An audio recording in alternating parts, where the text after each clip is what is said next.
Bemorimiz svish kasalligi bilan xudo xolasa lazerda kuydirib qilamiz.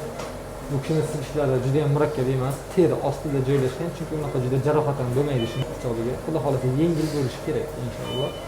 Shunaqa svish har doim ham og'ir holatlarda bo'lmaydi, yengillari ham uchraydi. Yengilini operatsiyaga nima qilyapsizlar, nima uchun qilyapsizlar desalar, tahorat doim buzilaveradi svish kasalligida. O'shalarni yo'q qilish maqsadida qilinadi. Kuzatib boring, davom etamiz.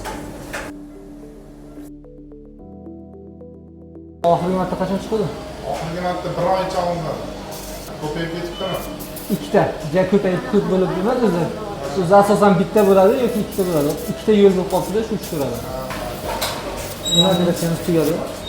Har doim ham hamma narsa ko'ringandek bo'lmaydi. Patkoyni degan bo'lsak ham baribir svish yo'li ikki tomondan ketgan ekan, ikkita svishovoy xod bo'lib qolgan ekan. Shuning uchun bari ikkalasi ham teri ostida joylashgan, juda murakkab emas. Xudo xolasa tiklanish jarayoni juda ham tez bo'ladi inshaalloh.